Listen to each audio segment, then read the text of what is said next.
that concerns us, something that is very important for our people in Zimbabwe, something that we are going to speak to our grandchildren about.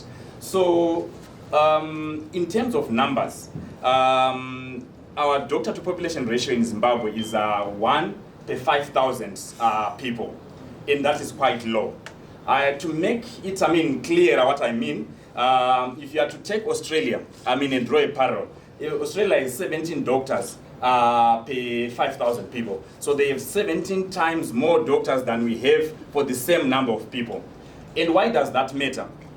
Again, in terms of numbers, our life expectancy in Zimbabwe is 62. So if there's any Zimbabwean who is in this room with 62 years, they must start getting worried and start preparing. I'm kidding, but I hope you get what I mean.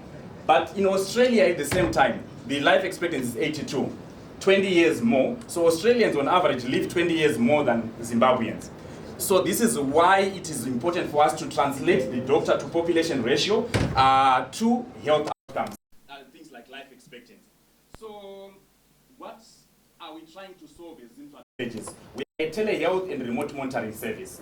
Telehealth simply means the ability to be able to provide health at a distance. So a doctor is here in Harare and they are providing assistance to a place in Mutare or Nyanga, 300 kilometers away, from where we are. And we'll do a short demonstration to make sure that you can be able to understand what we are doing.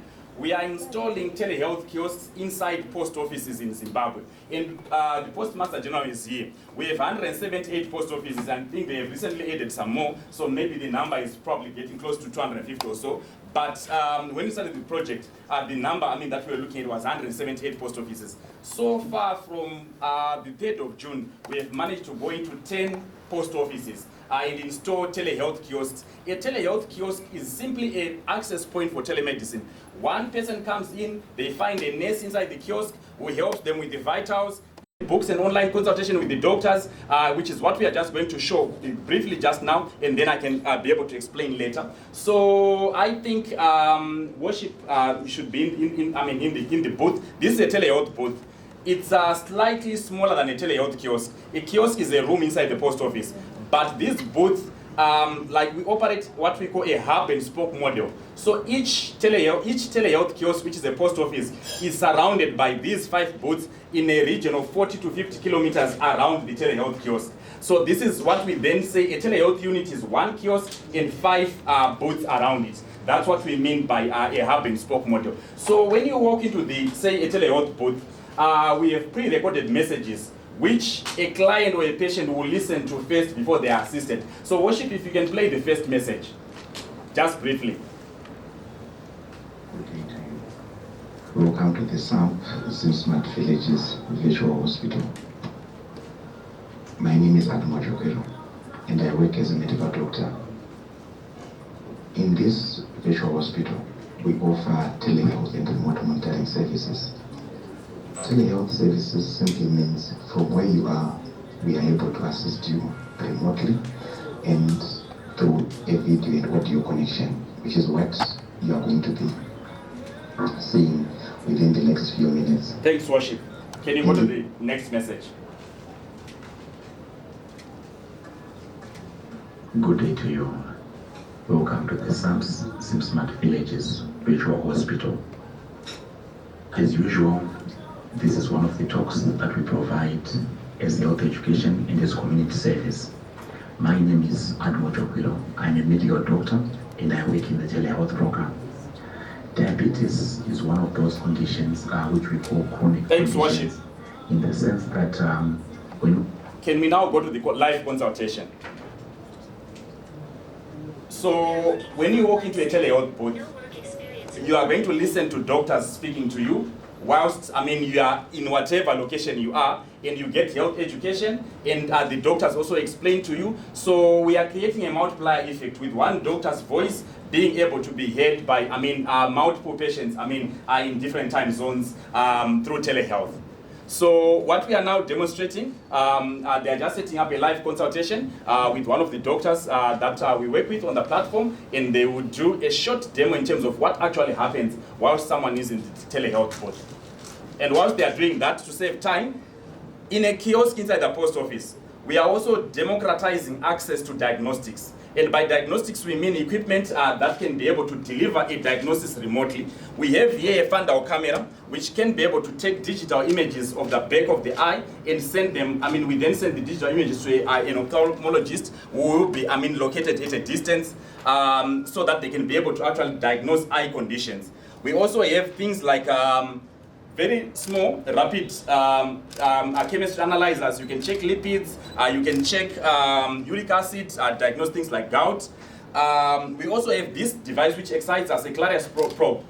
With this, you can be able to scan the breast, and it also then feeds into an AI backend where it then compares the photographs with those of breast cancer. So breast cancer is one of the leading killers in terms of causes of death, and our ability to decentralize access to breast cancer. A normal breast cancer scan, which is the gold standard, a mammogram, costs $140 US. But with this, we have been able to deliver this at 10 USD in imaging, and it has 98% accuracy. So it's as good as a mammogram. And these devices really, make a difference. Because with earlier diagnosis of cancer, you can be able to save lives. Remote wireless ultrasound. This is a device that we use to be able to take images from, the liver, the heart, kidneys, and you can be able to send the videos to a sonographer or a radiologist who will then be able to interpret. So a nurse, we can train a nurse to be able to take images of the baby, and then the sonographer who is located, at a distance, can be able to interpret. We also have a digital stethoscope, which you can be able to use to listen to the sounds of the heart and inside the chest, and then these sounds are sent, this works with Bluetooth and an app, and then the sounds are then sent remotely. Then last but not least, we have, this smart heart, which is an ECG device. With heart attack, again, one of those, acute killers, in terms of, causes of mortality. So we have been able to bring this equipment into the telehealth kiosk, and within the support, and the partnership that we are setting up with Samp, the Samp group, the Samp ZimSmart Villages, in the 150 units that are going to be established, we are going to be having these devices to enable remote diagnostics. So a patient will not have to go on a bus or in a truck to come and search for an ultrasound here in Harare. It can be done remotely, and then the images are the ones that are going to be moving. That's what telehealth means. You are moving health information instead of moving the patient. So can we just have the demo worship just briefly? Hello, hi, how are you? I'm okay. Volume. Oh, I'm sorry. So you can watch from the TV. I'll be talking to you today. What's wrong? You said you're not okay. What's wrong? Okay, I have a headache.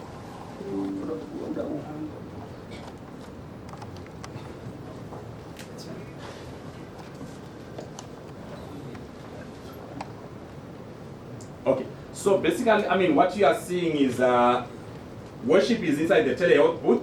The doctor is in Nyanga, 300 kilometers away. They can provide the services from wherever they have an internet connection. Doctors could also actually be here in Harare providing services equally for people who are outside. So the way our system works is like probably Uber or Lyft, whereby we have doctors who are on standby and they are providing, consultation on demand. So a patient comes into the post office, then we have a doctor who is waiting to be able to provide that. So in essence, what we are simply doing is, I told you we have one doctor per 5,000 people, and these doctors are sometimes here in Harare, or in urban areas. That's where they are mostly located, but the bulk of our people are in remote communities. 6% of our population resides in rural areas. So for us to improve our doctor to population ratio, or to enable greater access, we have to create a multiplier effect for our doctors. So the doctors who are here in Harare can now see patients in the remote areas. That way we can improve the doctor to population ratio, not necessarily in terms of numbers, but in terms of hours and efficiency. This is why telemedicine must happen, and that's why it must happen now. And this is why we are doing it. And this is why we want to thank, the Samp group to allow us, to move from 10 telehealth kiosks to 150 telehealth units. And this is something big which we are really appreciative because the amount of support, if you were to convert it into dollars, it lands into millions. I think we were, close to $2.5 to $3 million investment in terms of, our healthcare system. So we are really appreciative to the Samp group for enabling us to be, yeah, that deserves, an applause. And as I conclude, I would like to say to the Samp group, what you have done and what you are doing for our people is something that means a lot to us. And in return, we want to improve health outcomes. We want our impact and our footprint to be able to increase life expectancy in Zimbabwe. That's, the only way we can be able to repay the investment that you are bringing into Zimbabwe. And we are really confident that we can be able to do it because one thing, that's really about us Zimbabweans and Zimbabwe is that our programs, and in particular this program, is built, I don't know, Ritesh, if you have heard about the philosophy of Ubuntu, which means I am because we are. We would not have been what we are as ZimSmart if, you had not come in. And it also means you are because we are. So this is how interconnected we are as as our ethos. And it talks of, respect, it talks of community-driven solutions, which is what we are doing. So because of that, I really, can assure you that we are going to deliver improved health outcomes. And I also want to thank my team, of course, and the media, present. What we have been doing, with my team for the last, 12 months, it's something, that is probably way beyond a paycheck. My team is really enthusiastic about taking on challenges like this one that we are taking on. And it tells in all the work that they do. It's something that really means a lot. They are entrepreneurial, they get things done. They have skills that can be taught in class, and for that I'm really grateful. So I would like to say, as I sit down, of course, we are Samp, and we are going to be Samp forever. I went to a pharmacy close by this morning. I was looking for some medication, so I was wearing the t-shirt. So the lady in the pharmacy, thought maybe I was one of the players. So she was trying to think which one. So I don't know, these gentlemen who have been, patrolling the areas around there. But I had to explain that, I'm part of the group. But obviously, they were expecting that. So we are looking forward to Samp actually lifting the trophy tomorrow in the final. I know that, one of our cricketing icons, Skandar, has actually captains, the Bangla Tigers, right? For the media team, just send a message to Sikandar that we are Samp. Zimbabweans, we are Samp. I'm pulling a leg, but we really wish, success for Samp and also for some ZimSmart Villages. Last but not least, you will find that in your packs, which you are going to get, we have cricketing health tips. Your target should be 100, not out. I thank you. Thank you so much, Dr. Ivor, for that insightful overview. This is indeed going to be a game changer for the healthcare accessibility in Zimbabwe. Now, next, we're looking to serve what we can do for Zim as a Samp group. Because last year we came, we have had a great welcome, great support from the communities and everything, and there are great youths who has a great capacity and everything, so we know that we can provide them very good platform in the cricket side, but at the same time we really wanted to see that what we also can support to Zim. And then I had a great meeting with the doc, and we had a great discussion a few days back, and I really like this concept, and this can be a perfectly also fit with us, because I am based in the US, but I'm a stronger side also in India side. So with this concept, we really think that we can support a lot more. Yes, we are opening 150 units as well, but at the same time our goal and our future prospect is way bigger. We want to bring lots of latest equipment from US side and India and US both side. We would like to get more doctors, which we really want here, and at the same time we really wanted to get lots of medication which can be provided here with a lower cost, which can be affordable to everyone. So there are lots of ways. We really wanted to help out And the main reason behind this is I came from a community. I came from the community called BAPS Family and Sanstha, which is uh, serving all over the world. Every means single occasion and all. Also, I really wanted to see that what I can do it behalf of means my community to means work out something well in Zimbabwe. And thanks Doc means giving this great opportunity, and I'm really looking forward to have means many more like means serving such a stuff like this. So really guys, this is our great Samp Zim village. That's a good thing. Thank you very much. Good afternoon to you all. I'm from ZimPost, which is Zimbabwe Post. My name is Maxwell Shendeni. I'm the Postmaster General for the designated postal operator in Zimbabwe. As ZimPost, we fall under the Ministry of ICT, Postal and Courier Services, and our mandate is to ensure that we offer affordable postal and courier services, including financial service and e-commerce. In that regard, as our transformational strategy, we have looked at the infrastructure that ZimPost has. It's one of the most blessed industry, where we have a lot of post offices dotted across the nation. And through that, we are using the public-private partnership model to engage private partners to come to the post office, as we are also trying to repurpose our buildings. In this regard, we have engaged with ZimSmart Villages. I'm sure Dr. Jokwiro has outlined what we are doing, and as the post office, we are ready and prepared to transform the nation, as we want to leave no one and no place behind in terms of e-health. We are doing quite a lot by providing space as well as logistics services. The doc actually talked about the diagnostics, and then sometimes there is medication that needs also to be moved from one place to the other. ZimPost has that facility, and we are the masters in that regard. And we are happy that Samp has come along to assist to grow this vision, which in my view is going also to transform the livelihoods and the citizenry of Zimbabwe. Lastly, congratulations in advance to our team. Tomorrow we will be there to support you. Please bring the trophy for us. Thank you. Thank you very much.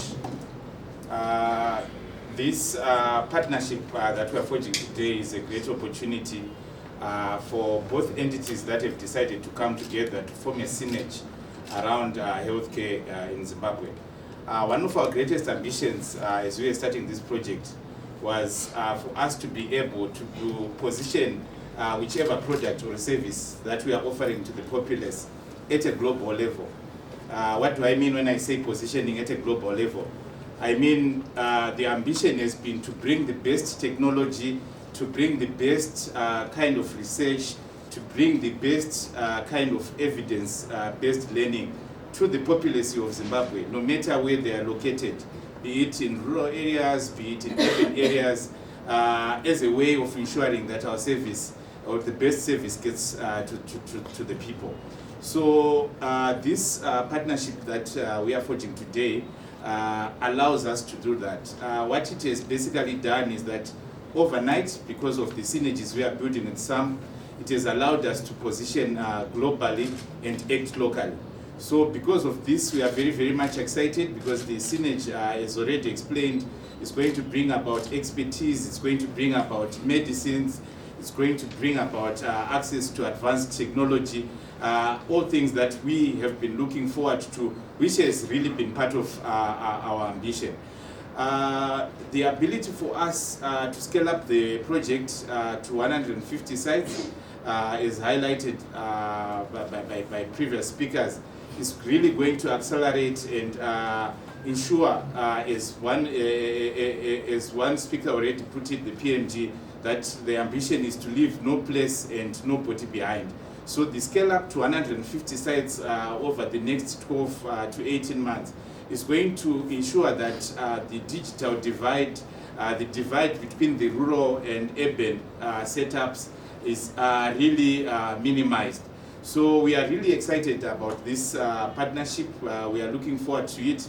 And when we get to the communities, I'm happy to say that in the communities, when we get there, we are not only going to deliver health services, but we are also going to bring about economic self-sufficiency for the communities. Because at the very same sites within the post offices, there are opportunities for e-commerce, where individuals can, of course, procure medicines, as already highlighted by the Postmaster General, but there's also an opportunity for them to access various products and services through online platforms. So it is going to really change the lives in all these places that we are going to set up in the next 12 to 18 months. The issue of women empowerment, who happen to form the majority of our population, cannot be undermined in this particular project.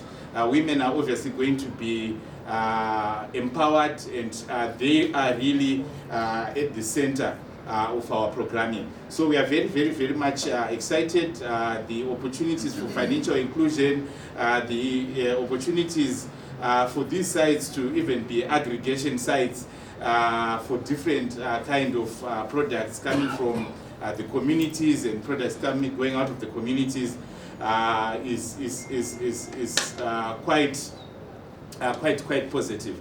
So I really want to appreciate Samp for coming in at this really critical and opportune time for us to forge this partnership so that we can take health service delivery to the people of Zimbabwe.